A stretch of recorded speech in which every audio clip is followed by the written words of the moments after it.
buenas tardes y muy bienvenidos a un nuevo programa de Camino Anglicano. Mi nombre es José Antonio Esteban del Puente y soy reverendo presbítero de la Iglesia Española Reformada Episcopal perteneciente a la Comunión Anglicana.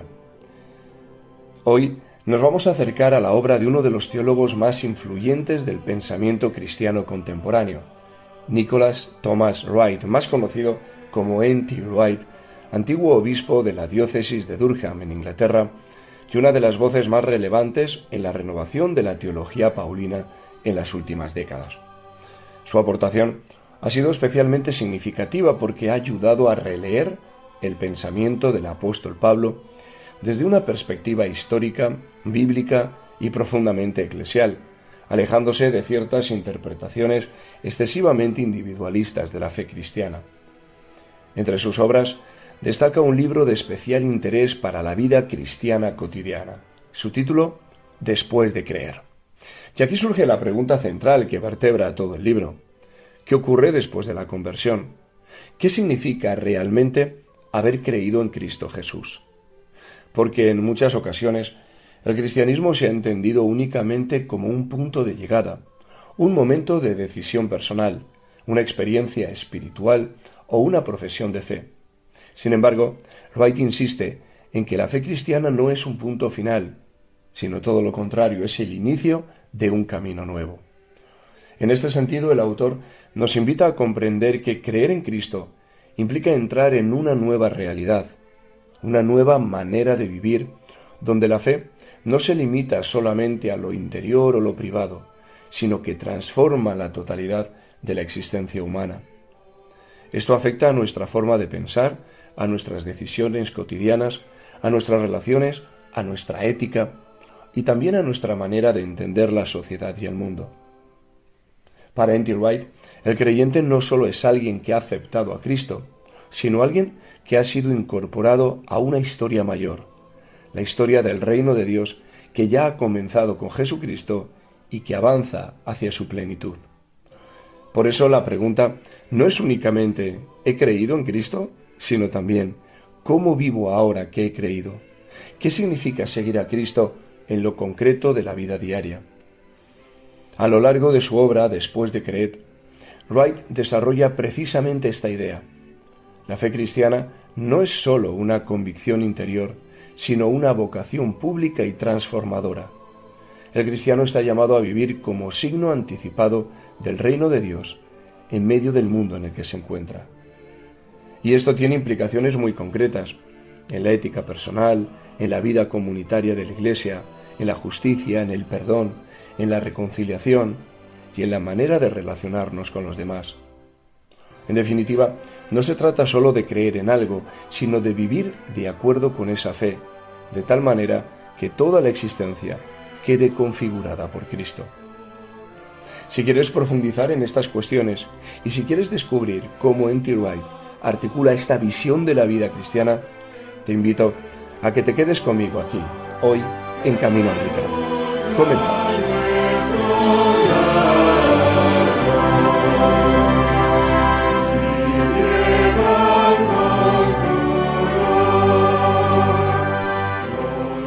En su extraordinario libro titulado Después de creer, la formación del carácter cristiano, el que fuera obispo anglicano de la diócesis de Durham en Inglaterra, N.T. Wright, analiza una cuestión esencial para todo cristiano. ¿Qué ocurre después de creer? Es decir, una vez que una persona ha creído en Cristo Jesús, una vez que le ha aceptado como su Señor, Salvador y Redentor por medio del arrepentimiento de sus pecados, la pregunta es, ¿cómo debemos vivir a partir de ahora? El que es considerado como uno de los más importantes e influyentes teólogos contemporáneos actuales, concluye que después de creer en Cristo Jesús, nuestro objetivo es hacer efectiva la vocación a la que fuimos llamados. Cito textualmente, ser seres humanos auténticos, portadores de la imagen que refleja a Dios. Nuestra tarea será en consecuencia ejercer como sacerdotes y reyes y anticipar con nuestros pensamientos y obras la nueva y definitiva vida que viviremos bajo el nuevo cielo y la nueva tierra cuando Cristo regrese en su segunda venida.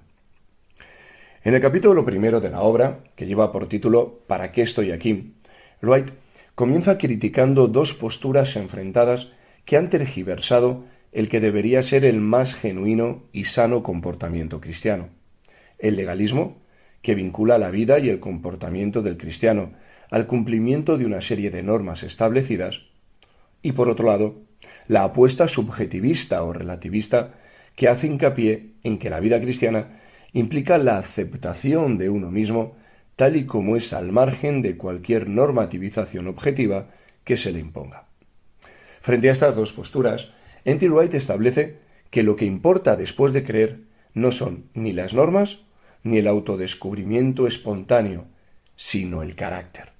La formación del carácter a través del cultivo de la virtud, entendida esta como aquello que acontece cuando alguien ha tomado 1000 pequeñas decisiones que han requerido esfuerzo, concentración para hacer algo acertado y bueno, pero que no se produce de forma natural, sino automática.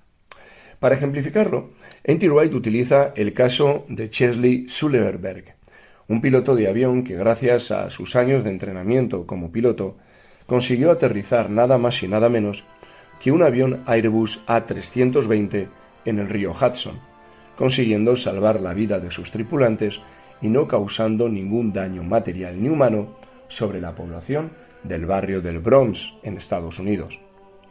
La decisión de llevar el avión al río Hudson fue el resultado de tomar una decisión rápida, sabia y valiente.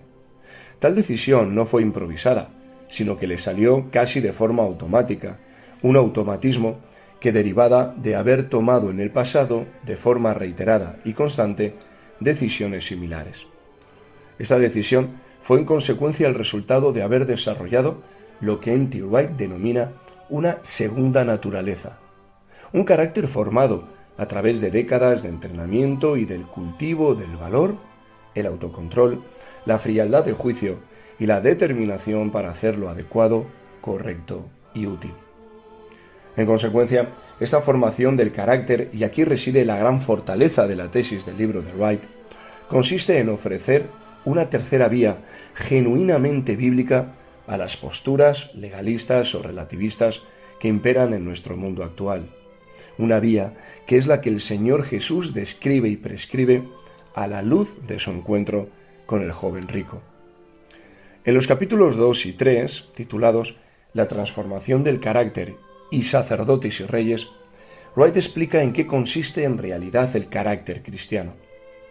Para nuestro autor, el carácter humano y, por extensión, el cristiano, tiene que ver con la estructura permanente de pensamiento y actuación que caracteriza y acompaña siempre a alguien. Pero para llegar a alcanzar tal interiorización de estructuras de pensamiento y cognitivas, se requiere estar inmerso en un proceso de transformación basado en los siguientes 3 fundamentos. En primer lugar, se necesita determinar que el objetivo de la vida del cristiano es participar activamente como reyes y sacerdotes del cielo y la tierra, que serán renovados completamente cuando Cristo regrese en su segunda venida. En segundo lugar, prever los pasos necesarios para alcanzar ese objetivo, identificando los pensamientos y conductas que nos lleven a él y convertirlos en algo natural, algo así, en palabras de Wright, como una segunda naturaleza. A partir de ahora, Wright entabla un fascinante diálogo entre la más genuina tradición moral aristotélica y la que conceptualiza la fe cristiana. Mientras que para Aristóteles, el gran filósofo del siglo IV a.C., la meta del ser humano era la eudaimonía o felicidad dentro de los marcos restrictivos de la ciudad-estado griega en la que se encontrase, el cristianismo persigue que el ser humano sea renovado conforme a la imagen de Dios con la que fue creado. Una imagen de Dios que consiste en reflejar a Dios ante el mundo y reflejar la alabanza del mundo ante Dios. Esta imagen se concreta en el desarrollo de una enérgica pasión por la justicia y un entusiasmo desbordante por crear y celebrar la belleza, formas en las que el ser de Dios, su gloria y sabiduría, se hacen visibles a los ojos de los seres humanos en la creación. Frente al ideal pagano de Aristóteles, típico de la civilización grecolatina del pasado, en la que el sentido del ser humano, su felicidad o florecimiento individual, vendría marcado por el orgullo de los logros realizados. El carácter cristiano sitúa al ser humano como ciudadano del reino de Dios, en el que la generosidad, el amor y la entrega de uno mismo a Dios y a los demás reflejan el carácter de Dios que ha sido manifestado en Cristo Jesús. La gran fortaleza de este segundo capítulo consiste en que Wright resuelve de manera magistral y genuinamente bíblica la gran división ética que existe en el cristianismo entre el legalismo y el subjetivismo mencionados anteriormente, así como proponer una escatología fascinante y motivadora que proporciona un objetivo físico y real de nuestras acciones del presente como anticipadoras de las que de forma perfecta serán realizadas por nosotros en la nueva tierra, bajo el nuevo cielo del mundo venidero. Por otro lado, N.T. Wright aúna magistralmente la tensión teológica que tradicionalmente ha existido en términos teológicos entre la gracia dada por Dios y las obras humanas realizadas por el ser humano. Para nuestro autor, la transformación hacia el genuino carácter cristiano no es el resultado de una justificación por obras, sino una respuesta del ser humano al amor que Dios ha derramado sobre él por pura gracia. No menos sobresaliente y enlazado con todo lo dicho con anterioridad, es la explicación acerca de qué significa que los cristianos estemos llamados a desarrollar el carácter propio de nuestra condición real y sacerdotal.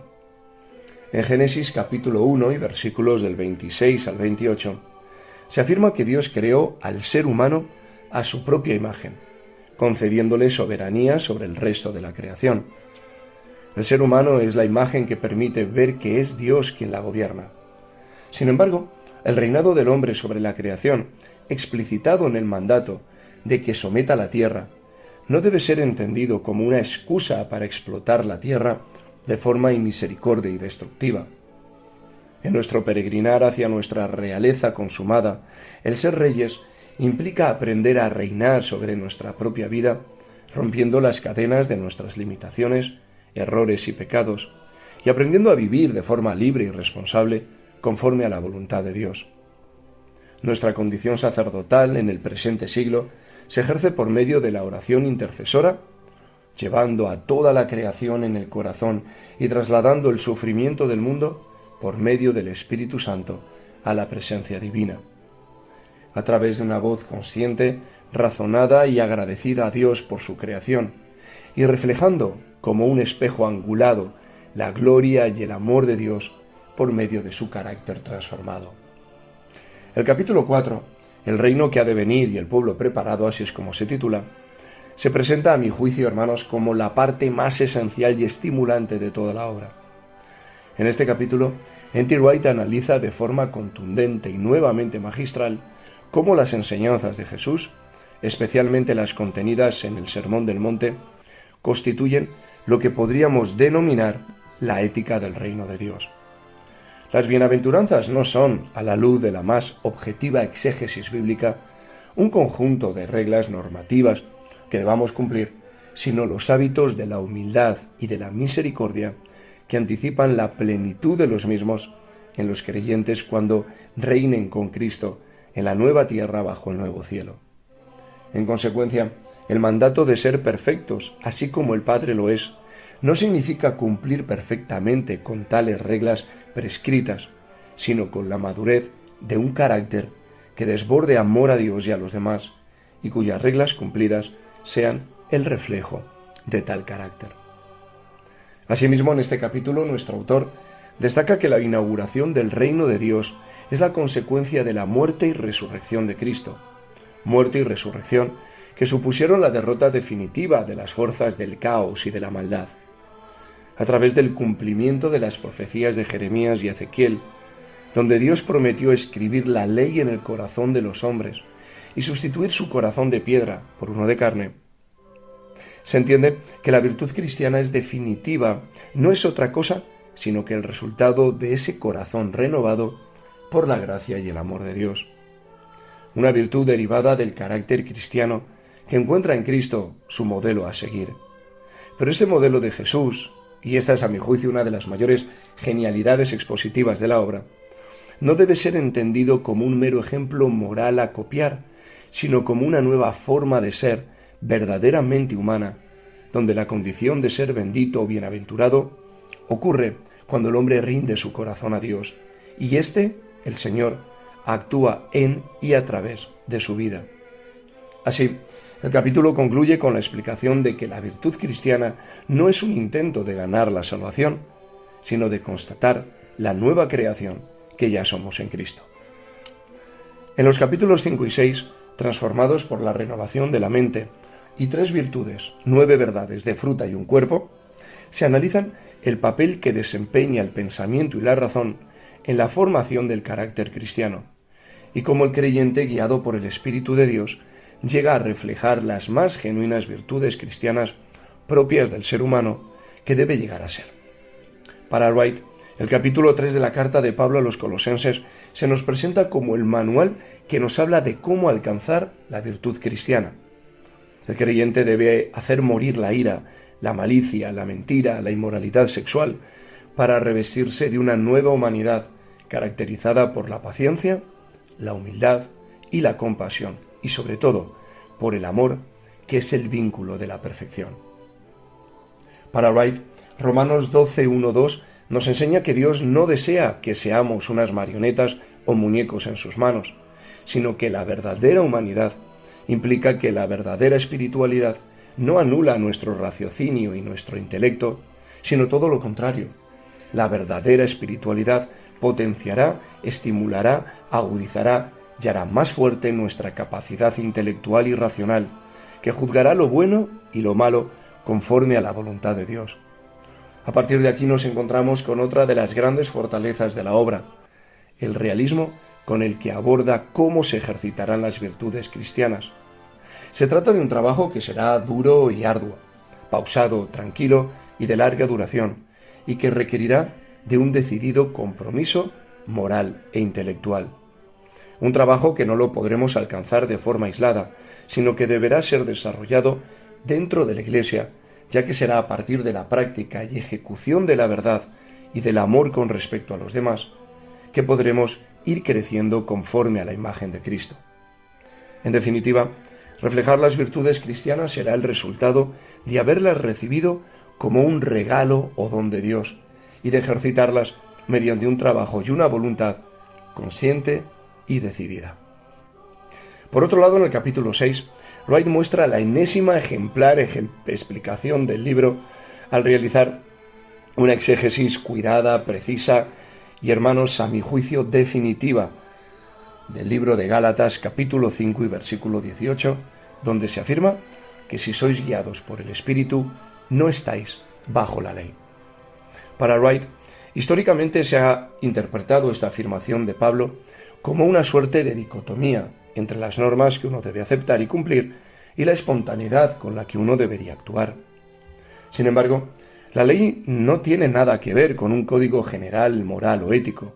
La ley hace referencia a aquellos preceptos específicos de la ley mosaica que tienen que ver con la circuncisión o el consumo de ciertos alimentos. Es decir, lo que los judaizantes sostenían era que la observancia de estas normas específicas es lo que determinaría que el creyente en Cristo Jesús formase parte de la familia de Dios y por lo tanto fuese heredero de las promesas del Señor.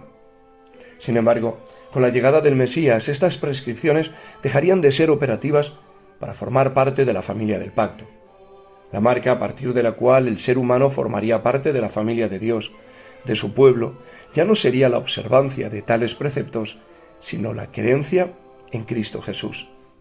A partir de ahí, ser guiados por el Espíritu significaría vivir dentro del pacto de Dios, donde será precisamente el Espíritu de Dios el que irá produciendo, en conjunción con la voluntad del creyente, que las obras de amor y misericordia que prescribe la ley en general puedan ser cumplidas. Es la habitación del Espíritu de Dios en el corazón del creyente el que le capacita para que, conforme a su esfuerzo, deseo y voluntad, pueda, aunque no siempre de forma completa y perfecta, cumplirla. En resumen, el Espíritu permitiría alcanzar los objetivos de la ley sin necesidad de estar sujetos a lo que podríamos denominar los aspectos formales o externos de ella. El libro, queridos amigos y radio oyentes de Radio Anglicana, concluye con 2 capítulos más, el capítulo 7 y el capítulo 8, que serán abordados en un próximo programa de Camino Anglicano. Quisiera, para finalizar, una vez más, mandar un fortísimo abrazo al reverendo Noel, reverendo presbítero de la Iglesia Anglicana de Zaragoza y director de Camino Anglicano, así como a nuestro obispo, el reverendísimo Carlos López Lozano, por su apoyo, por su dedicación a la Iglesia, y a todos vosotros, queridos amigos y radio oyentes de Radio Anglicana, os deseo la mayor de las felicidades y las mayores bendiciones a lo largo de la semana y os emplazo a que nos encontremos de nuevo en un próximo programa de Camino Anglicano. Un fortísimo abrazo en el amor de Cristo Jesús.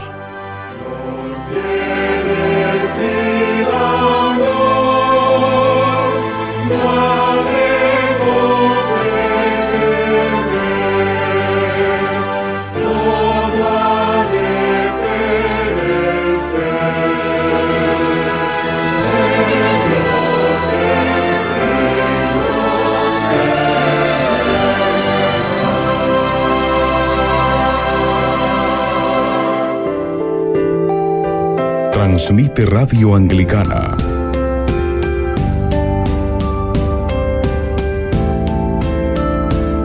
...24 horas...